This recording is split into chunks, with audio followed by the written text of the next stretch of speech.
If I had to bet, Godzilla from Monsters will be closer to 100 US dollars. Uh,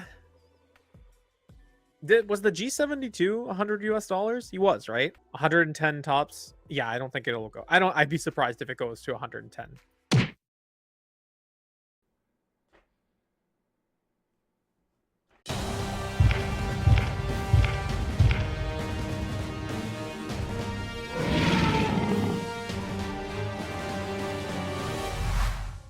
Before we get into it, I wanted to let you know that I'm currently running a survey just to see if I can incorporate some information about you as a viewer as it relates to what your preferred accuracy in Godzilla figures is, and what preference of quality of CGI you like in your Godzilla or Kaiju content. So I'll throw a QR code up here on screen. It takes about 30 seconds to complete the survey. It's really quick. I'll throw a link in the description if you prefer to do that instead. I'll do the video whether or not I get a good sample size for this, but if you would like to participate, if you'd like to help me and be part of my upcoming video, then here it is. Thank you for taking the 30 seconds out of your day to help me. But let's talk about Godzilla Evolved. So it's been a couple of days since MonsterArts revealed Godzilla Evolved from Godzilla Kong, the New Empire 2024. And the figure looks amazing, right? The prototype that they've shown us, it looks incredible. It took about 5 years of complaining to finally get something that uses the actual CGI files of the finished movie.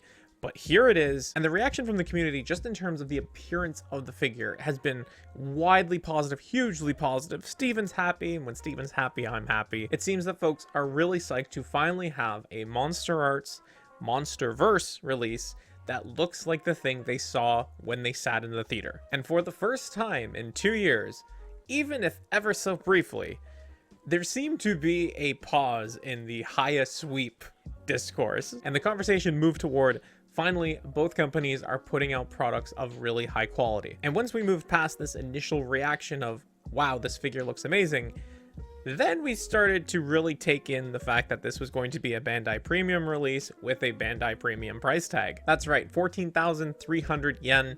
It's a pretty pricey figure. It's coming right up against the same price that Godzilla -1 had, which is a stark increase over what we're used to seeing with Godzilla pricing of a MonsterVerse MonsterArts figure. Their first Godzilla 2024 clocked in at about 75 US dollars, and it's looking like the MSRP for a domestic release of this figure is going to be about $130, which is almost twice the cost. I'm not too familiar with Bandai's rhyme and reason when it comes to what gets released as a Bandai Premium release versus a general release.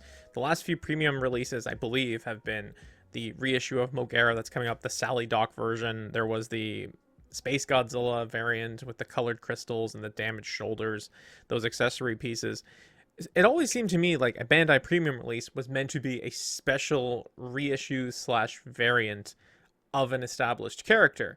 As an example, -1 was a general release, but then the minus color version was a Bandai Premium release. And to me, that sort of makes sense, that you make the base version of the character as a general release, and then you have the special variants as Bandai Premium releases, higher price tag, more accessories, whatever. So to make the definitive version of Godzilla Evolved a premium release at a premium price tag, I'm really not sure why they've decided to go about it this way.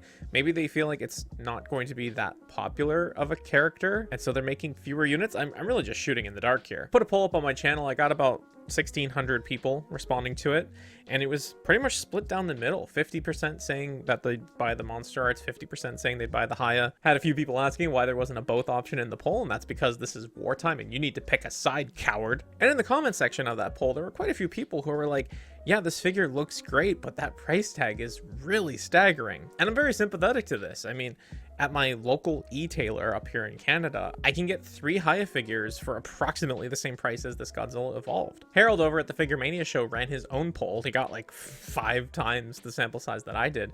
And in his, it was Haya winning by a huge margin. It really makes me wonder, like, how many people are going to move to buy the Haya version just because of price. Like, I'm sure there's a whole lot of people that would love to pick up the MonsterArts version to have that character on their shelf with their other MonsterArts figures, but they just can't justify the price tag. Part of me wonders if the price tag has to do with improved tail articulation and engineering. I know that a common sentiment among the folks in the community that reviewed the -1 MonsterArts figure, the consensus was that the tail on -1 was exceptional, and probably some of the best engineering that the line has had to offer so far. And so I know from talking to Kyle at Super 7 that tail engineering can be quite expensive. And part of me wonders if they are planning to do what they did for -1 for Godzilla Evolved, and if that is adding to the price tag. But that might be incongruent with the fact that it's a premium Bandai release, that if it was a general release, it would have been a little bit more affordable. So yeah, I'm really at a loss for why this figure costs so much. It comes with a pair of extra hands, but I don't really see why that would add so much cost. Personally, I find myself in a dilemma. Like, I picked up the MonsterArts Godzilla 2024, the blue spine version, and I really like the articulation. I like the ability for the character to express a little bit more than its Haya counterpart. And so if this thing were closer to $100 in the domestic release, like, I could see myself picking it up, but you know, it's 130 roughly, and then conversion rate in Canada, like, my e-tailer is going to be selling this thing for close to $200, and I just don't know if I want to pay that amount for a MonsterArts figure. We have some images coming out of Osaka that show the figure on display, and he looks, again, the prototype looks amazing. And with any kind of prototype, there are going to be differences between what is shown in the marketing materials and what you get in hand when you purchase it, and it's the company's responsibility to make sure that the difference between those two things is as minimal as possible. I'm sure that anyone watching this can find a dozen things that could go wrong by the time this thing lands in your hand, but I gotta say, if they manage to nail it, it could probably be one of the best MonsterArts releases in recent memory. And that's not to say that it's been bad recently. I think that there were quite a few good releases in 2023, even if they were a lot of reissues.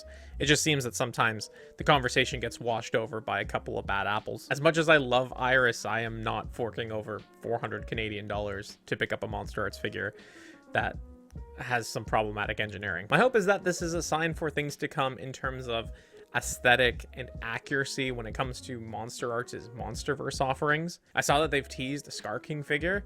That could be really cool. He doesn't have his whip slash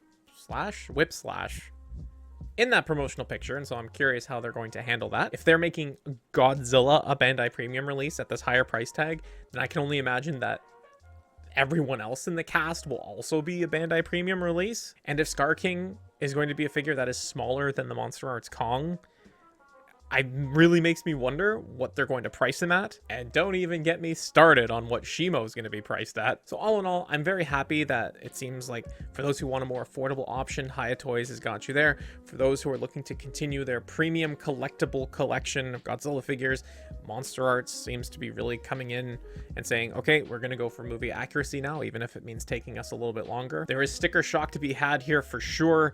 Hopefully the price is worth it when this thing starts making its way into customers' hands. I'm really on the fence if I'm going to pick this thing up because, again, I liked the last one. I like the expression. Oh, I've already asked you if you were going to pick up the Haya version or the MonsterArts version, so I'm not going to ask you that now. What I will ask you is this. If Beast Glove Kong gets announced and he comes in at the same price tag, $130, with only a handful to no accessories, are you going to be picking that up? As someone who loves their Kong figure, I don't know, but you can let me know in the comment section down below. Thanks to all the Category 3 channel members for their continued support, as well as everyone else that likes, comments, and watches my videos. Discord and Twitter links are in the description. Thank you for watching, and I will talk to you again soon.